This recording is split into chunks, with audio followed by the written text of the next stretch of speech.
People who think they have a God-given purpose are doing the cruelest things on the planet. They are doing the most horrible things and they've always been doing the most horrible things. Because when you have a God-given purpose, life here becomes less important than your purpose. No, life is important. Life is important. When I say life, I'm not talking about your family, your work, what you do, what you do not do, your party. I'm not talking about that as life. This is life, isn't it? Life is within you or around you. You're mistaking the ambience of life for life. Your home, your family, your workspace, your party, this is all ambience of life. This is not life, isn't it? You're mistaking the ambience for the real thing. No. Life is important because it's the only thing you know. You don't know anything else. Do you know something else? Rest is all imagined stuff, isn't it? The only thing is that this is beating and alive and that's all there is. It is of paramount importance. Not you as a person, that's not important.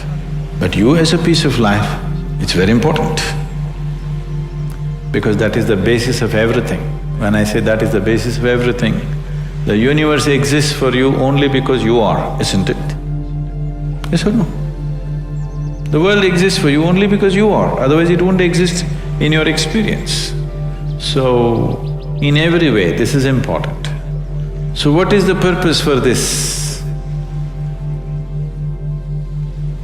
See, if you had a purpose and if you fulfilled it, after that what would you do? After that what would you do? Bored, isn't it? It is just that life is so intricate and so phenomenally intricate that if you spend 10,000 years looking at it carefully, you still will not know it entirely. If you spend 1,000,000 years looking at it with absolute focus, still you will not know it in its entirety. That's how it is. Is there a meaning to it? The greatest thing about life is that there is no meaning to it. This is the greatest aspect of life, that it has no meaning to it and there is no need for it to have a meaning. It is the pettiness of one's mind that it is seek a meaning, because psychologically you will feel kind of unconnected with life if you don't have a purpose and a meaning. People are constantly trying to create these false purposes. Now, they were quite fine and happy.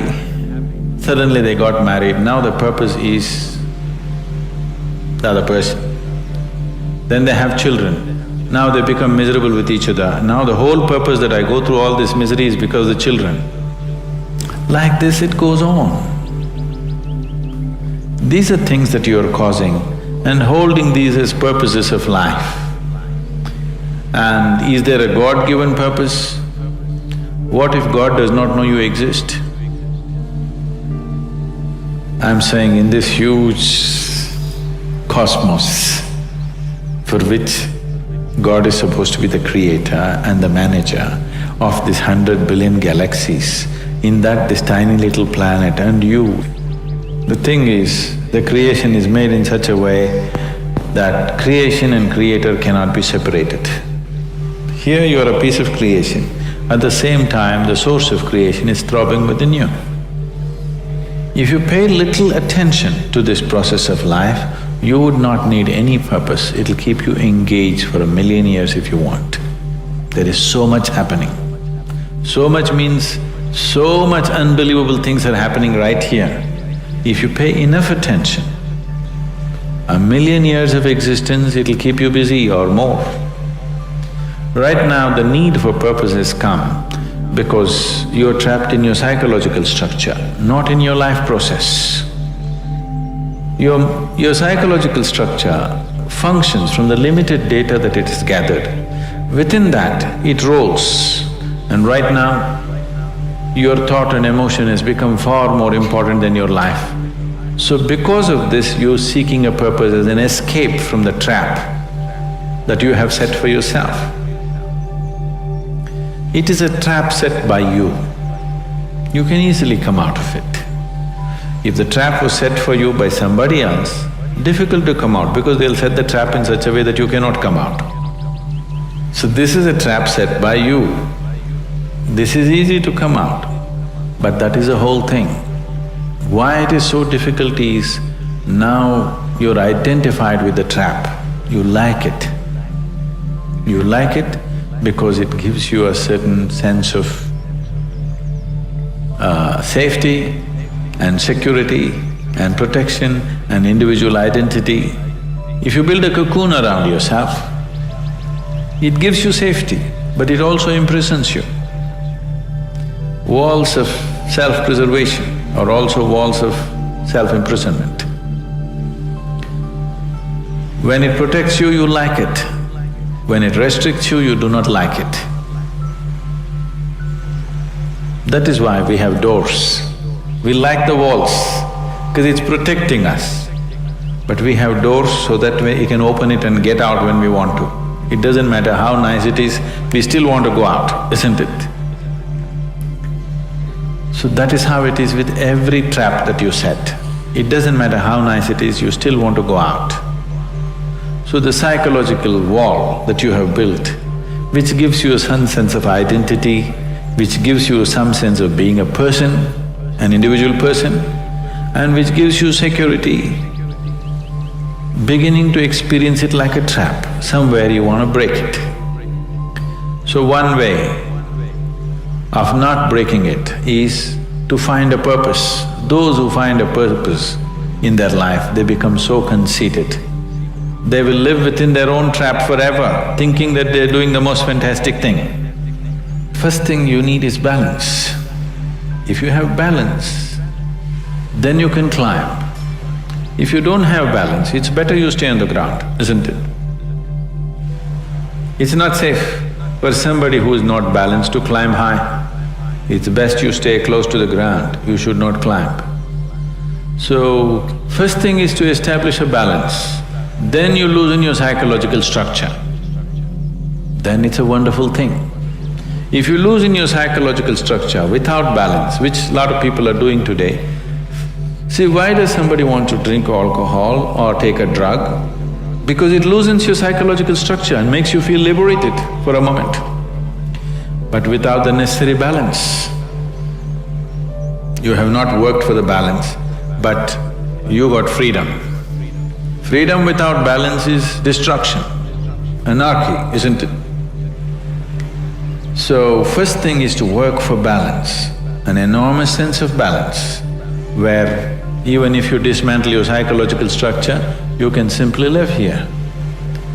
Dismantling your psychological structure is an important process because that is your trap, that is your security, that is your stability. At the same time, that's your trap. Because the walls are set, you feel secure, but that's also your trap. If you dismantle your trap, you also dismantle your security, isn't it? You also dismantle your sense of purpose, you also dismantle everything that matters to you. So that will need balance. Without balance, if you dismantle, you will go crazy. But don't look for a purpose, because if you look for a purpose, you're seeking madness. If you find one, you are sure mad. If you think you found a purpose in life, you for sure gone crazy. Because only the insane people have purpose. Or people who have purpose are insane in many ways. These are things that you create in your mind and believe it's true, isn't it? Right now, fighting for my country is my purpose. Right now, if it's necessary, I will fight, knowing fully well it's an unnecessary bloody fight. Yes? Then you will fight only to the extent it's necessary.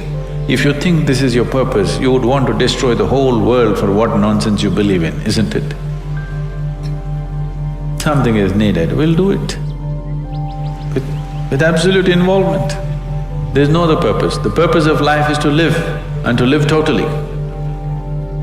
To live totally means, before you fall dead, every aspect of life has been explored, nothing has been left unexplored. Before you fall dead, even if you do not explore the cosmos, at least this piece of life you must know it in its entirety. That much you must do to yourself, isn't it?